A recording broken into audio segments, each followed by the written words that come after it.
Good morning all of you.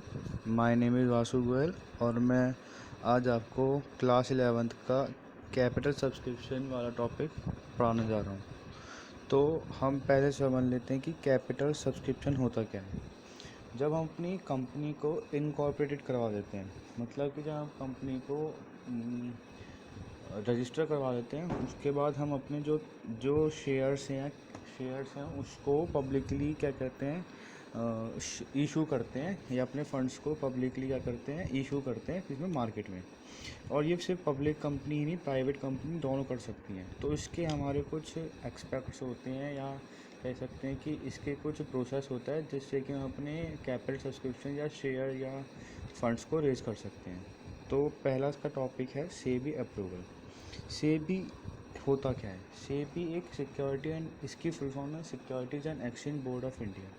यह एक authority है जो कि सिक्योरिटीज़ जो फंड्स मार्केट है या शेयर मार्केट है उस पर क्या कहते हैं, उसको रेगुलेट करने का काम करती है और उसको प्रोटेक्ट करती है। किससे? क्या कहते हैं, जो हमारे ये हमको प्रोटेक्ट करती है, इन सिक्योरिटी है, ये हमको प्रोटेक्ट करती है टू इंटरेस्ट इन्वेस्टर्स, जो हमारे इन्वेस्टर होते हैं जो हमें चीट कर सकते हैं उनसे। If the company process to raise capital from public by issue the shares और डिवेंचर्स देन ड्राफ्ट प्रोस्पेक्ट। और ये क्या कहते हैं, जब भी हम अपनी कंपनी के शेयर को इशू करते हैं पब्लिकली, या डिवेंचर्स, शेयर या डिवेंचर को, तो हमें प्रोस्पेक्टस के इशू करना होता है, जो कि हम क्या कहते हैं, जो उसका प्रोस्पेक्टस है वो हमें सबमिट करना पड़ता है सेबी के।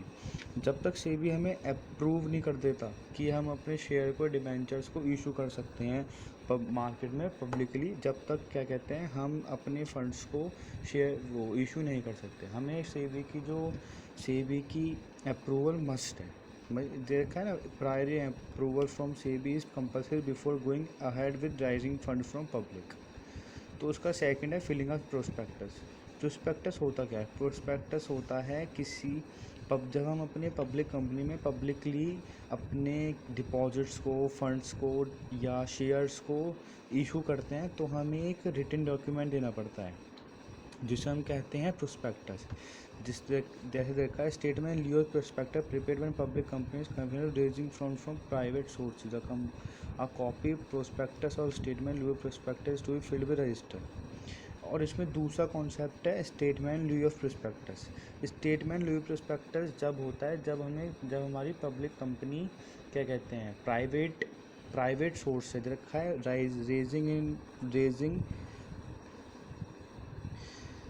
Raising fund from private source, तो उसे statement in ल्यू of prospectus issue करना पड़ता है।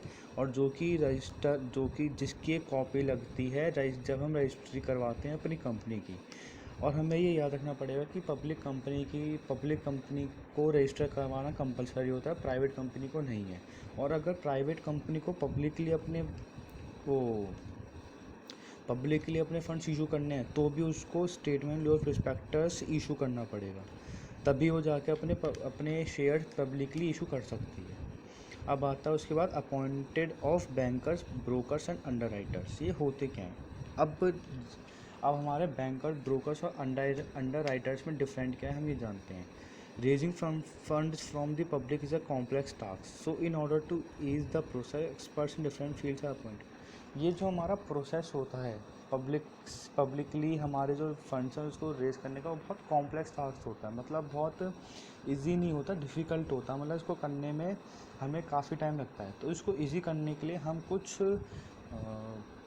पीपल्स को या कुछ एक्सपर्ट्स को हम क्या कहते हैं, अपॉइंट कर लेते हैं। जैसे बैंकर्स हो गए, ब्रोकर्स हो गए, अंडरराइटर्स हो गए। बैंकर्स क्या करते हैं, हमारी जितनी भी कंपनी की डीलिंग है, जैसे शेयर्स की डीलिंग हो गई, हम खरीदते हैं, बेचते हैं, तो उसके रिसीव्ड एंड डिपॉजिट जो एप्लीकेशन मनी होती है उस पर ये सारी वो कौन हैंडल करता है? बैंकर। जैसे हमने एप्लीकेशन मनी ली, तो एप्लीकेशन मनी पे क्या एप्लीकेशन मनी ज़्यादा तो नहीं होगी, तो वापस पैसे रिटर्न करना या रिसीव करना, वो सारे काम करता है बैंकर। उसके बाद आता है ब्रोकर्स को क्या होता है, हम ब्रोकर्स और अंडरराइटर्स में डिफरेंस क्या है ये मैं बता देता हूँ। ब्रोकर्स को होता है, ब्रोकर्स एंड राइटर्स का वर्क एक ही है, हम दोनों को अपने फंड्स रेस कर रहे। अब हम उनको ब्रोकर्स को एक परसेंटेज देते हैं कि आपको इतने फंड्स हमारे क्या करने हैं, हमारे आप इतने फंड्स आपको हमारे पब्लिक में इशू करवाने हैं। देखा है, broker distribute the application form है, encourage the public to subscribe the share. ये ब्रोकर क्या करते हैं, एक कंपनी के फंड्स, एक कंपनी का फंड्स मार्केट में इशू करते हैं और पब्लिक को क्या कहते हैं, प्रमोट करते हैं, एंकरेज करते हैं कि इस कंपनी के शेयर्स लें। इसमें क्या होता है, उनको इसमें कमीशन मिलता है। अंडर राइटर का भी यही काम है, बट अंडर राइटर में और ब्रोकर्स में अंतर क्या है। अंडर राइटर में क्या होता है, अंडर राइटर एक फिक्स परसेंटेज देता है कि जैसे हमने 1000 शेयर निकाले कंपनी के, तो कहता है कि मैं आपके 800 शेयर्स मार्केट में इशू करवाऊंगा ही करवाऊंगा।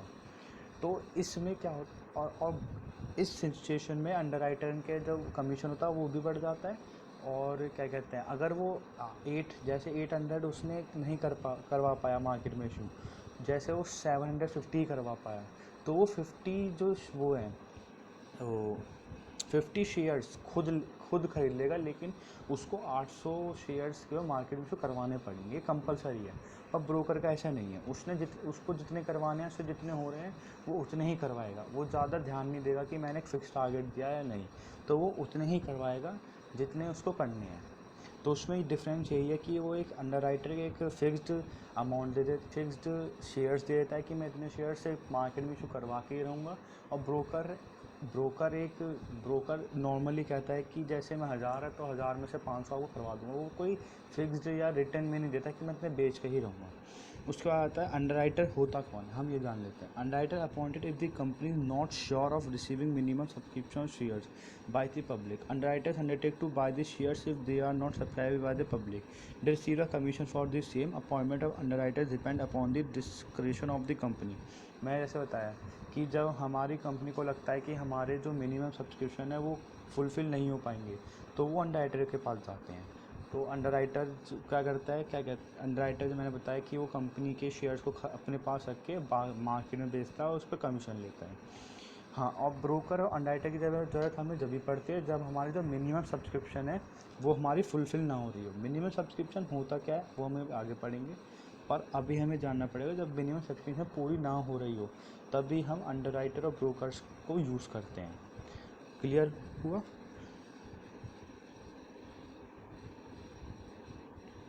और जब हम क्या कहते हैं, द प्रोसेस अपॉइंट, जब हम अंडर राइटर को अपॉइंट करते हैं तो उस प्रोसेस को कहलाता है अंडर राइटिंग।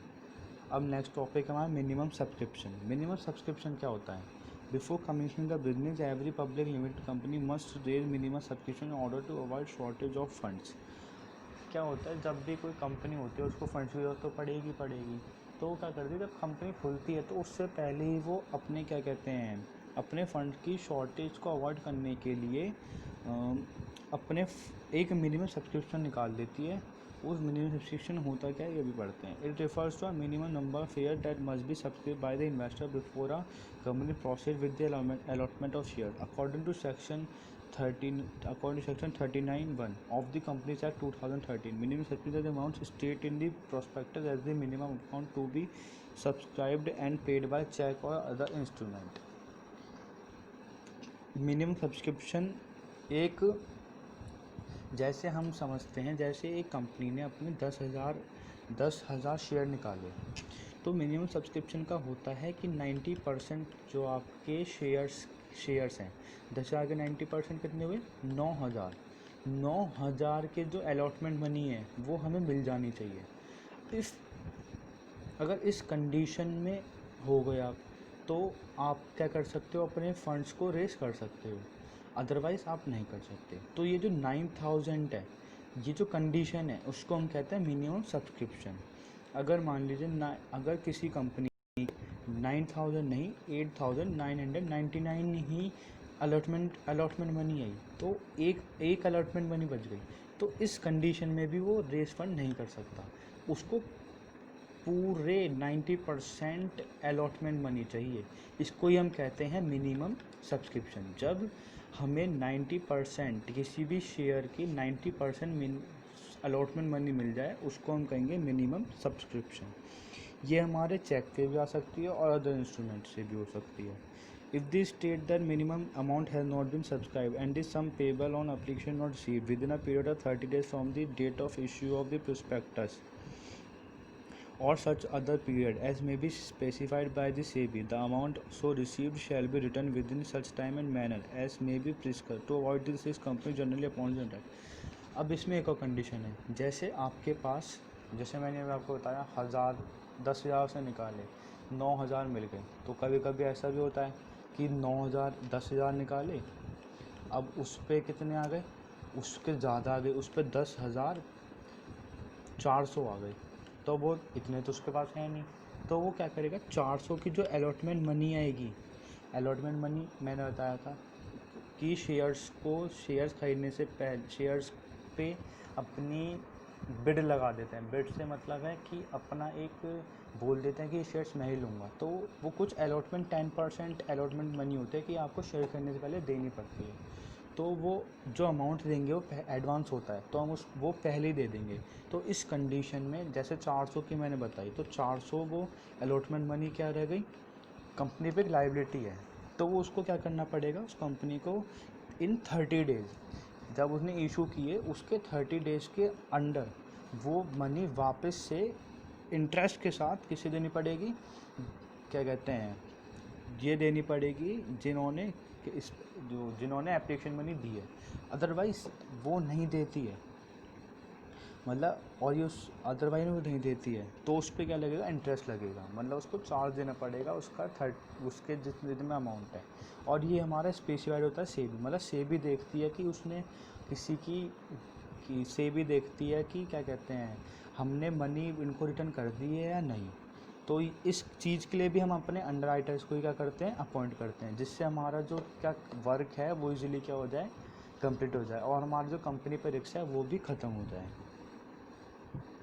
फिर आता है application to stock exchange.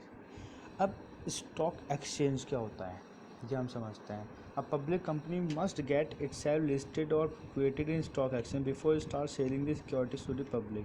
For this, company has to make an application at least one stock exchange to get the permission. If the company does not get permission within 10 weeks from the date of close of subscription list, then the allotment will become void and all money received from the application will have to be returned within 80 days. यहाँ पे void लिखा है, आप इसको avoid कर लीजिएगा, वो spelling mistake हो गई है। तो हम अब हम बताते हैं स्टॉक एक्सचेंज होता क्या है। स्टॉक एक्सचेंज होता है, जैसे मैंने सेबी बताया, तो सेबी जो है वो एक अथॉरिटी है जो कि स्टॉक एक्सचेंज पे करती है, नज़र रखती है। स्टॉक एक्सचेंज है जहाँ पे हर कंपनी अपने आप को इशू करवाती है, जो भी कंपनी शेयर इशू करती है मार्केट में, उसको अपने आप को रजिस्टर करना पड़ता है स्टॉक एक्सचेंज में, जो कि और हर जो भी कंपनी पब्लिक में क्या कहते हैं इश्यू शेयर करेगी उसको कंपलसरी है कि उसको करवाना ही करवाना है। तो इस कंडीशन में क्या होता है, अगर आपने किसी एक स्टॉक एक्सचेंज से करवा लिया तो सही है, अदरवाइज़ अब आप जब आपने सब्सक्रिप्शन निकाली कि हमें इतने शेयर्स अपने कंपनी के निकालने हैं, इतने हमने दे चुके हैं, तो उसके 10 वीक्स के अंदर आपको स्टॉक एक्सचेंज में अपनी जो कंपनी उसको रजिस्टर करवाना कंपलसरी है। अगर आप नहीं करवाते हैं इन 10 वीक्स तो क्या होगा, जो आपने अलॉटमेंट मनी ली है उसको आप क्या करोगे, जो एप्लीकेंट्स हैं उनको वापस करना पड़ेगा, और जो आपके वो हैं क्या कहते हैं शेयर्स हैं उसको आप उसको इशू नहीं कर पाओगे, बिकॉज आपने स्टॉक एक्सचेंज में अपने आपको रजिस्टर नहीं करवाया है। स्टॉक एक्सचेंज जो है वो हमारी अथॉरिटी एक हमारी तरह इसको सिक्योरिटी रखता है कि कोई कंपनी हमसे चीट तो नहीं कर रही है। अगर आपने स्टॉक एक्सचेंज में नहीं करवाया तो वो उसके पास आपकी डिटेल नहीं होगी तो आपके जो मार्केट में जो शेयर्स हैं वो बिक नहीं पाएंगे। तो इस कंडीशन में आपको स्टॉक एक्सचेंज में अपनी जो कंपनी है उसको रजिस्टर करवाना ही करवाना है। अगर आप नहीं करवाते हो 10 वीक्स के अंदर तो आपको जो अलॉटमेंट मनी है वो वापस करनी पड़ेगी किन्हें, एप्लीकेंट्स को इन दी 80 डेज़। अब आप समझिए कि अब आपके दिमाग में कन्फ्यूजन होगा कि एप्लीकेशन स्टॉक एक्सचेंज और फिर मिनिमम सब्सक्रिप्शन में क्या अंतर है। मिनिमम सब्सक्रिप्शन में अंतर और स्टॉक एक्सचेंज में अंतर है, जब आप पे ज़्यादा शेयर्स की क्या आ जाती हैं, मनी आ जाती है, उस कंडीशन में हम कहते हैं कि हमें 30 डेज़ के अंदर उसको वापस देना है। और जब आप स्टॉक एक्सचेंज में अपने आप को रजिस्टर ही नहीं करवाते हो तो पूरा का पूरा अमाउंट ही एप्लीकेंट्स को क्या करना पड़ता है, देना पड़ता है, रिटर्न करना पड़ता है। तो उसमें यही डिफरेंस है कि स्टॉक एक्सचेंज में नहीं करवाए तो आप अपने शेयर को अलॉट ही नहीं कर पाओगे। अलॉट नहीं कर पाए तो आपके सारे जो अलॉटमेंट मनी है वो आपकी किसको वापस देनी पड़ेगी, एप्लीकेंट्स को। और इसमें जो है जो एक्स्ट्रा एप्लीकेशन मनी आई है, जैसे 10,000 है तो आपके पास 10,300 आई है, 10,400 आई है, तो वो जो 300 400 जो एक्स्ट्रा है उसको आपको वापस करना है इन 30 डेज। ओके, तो हम आगे बढ़ते हैं allotment of shares. After getting the name listed in the stock exchange, the company makes allotment of shares as per guidelines of SEBI. Allotment letters are issued to the successful allots. The company returns the application money to the applicants to whom no shares are allotted. In case of partial allotment, when shares allotted are less than share applied, excess application money is either returned or adjusted toward allotment money. A return of allotment containing names, address of shareholders and director of a number of shares allotted to each shareholder signed as secretary is filled with the register within 30 days of allotment। जैसे मैंने आपको बताया था कि allotment of shares में क्या होता है, ये हमारा एक जो हम अपनी कंपनी को किस में इशू कर अपने लिस्टेड करवाए थे स्टॉक एक्सचेंज में, तो हमें सेबी की गाइडलाइंस के रिगार्डिंग ही अपने जो शेयर्स है उनको अलॉट करना पड़ता है। तो अलॉटमेंट लेटर था इशू टू सक्सेसफुल अलॉट। तो हमारा उसमें क्या होता है, हमारा एक अलॉटमेंट लेटर तैयार होता है किनको, वो अलॉट जिन्होंने शेयर्स लिए होते हैं तो इशूड होता है the company done the application to the applicants to whom no shares be allotted. तो उसमें वही बताया कि और जो उन एप्लीकेंट्स को मनी वापस करनी पड़ती है जिनको कंपनी क्या नहीं दे पाई है, शेयर्स अलॉट नहीं कर पाई है।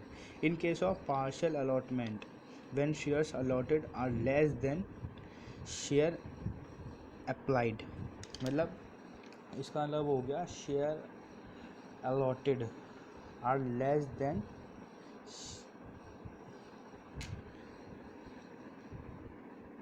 मतलब कि जैसे मैंने बताया था कि हमारी 10,000 है और हमारे पास सिर्फ 9,000 की आई है, तो इस कंडीशन में क्या होता है, excess application money is either return or adjusted toward allotment money.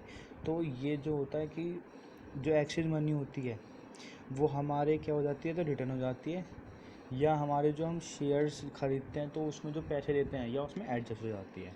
Okay, तो उसका आता है return of allotment containing names, address of share holders and director और नंबर ऑफ शेयर्स अलॉटेड। और हम उसको क्या कहते हैं, रिटर्न करते हैं, तो उसमें सब कुछ लिखा होता है, नेम जिसको हम वापस दे रहे हैं, address of share holder and director और नंबर ऑफ शेयर अलॉटेड, मतलब उसने कितने नंबर ख़रीदे हैं, कितने उसने, और signed by a secretary field with the register with in 30 days of allotment. तो हमें सारी चीज़ें लिखनी पड़ती है जब हम किसी को रिटर्न ऑफ अलॉटमेंट देते हैं, और हमें 30 डेज़ के अंदर ये करना होता है। तो आई होप सो आपको समझ में आया होगा। एंड अगर कुछ भी दिक्कत हुई तो आप इसके कमेंट में जाके आप अपनी क्वेरी पूछ सकते हैं। And like this video, share and comment. Thank you.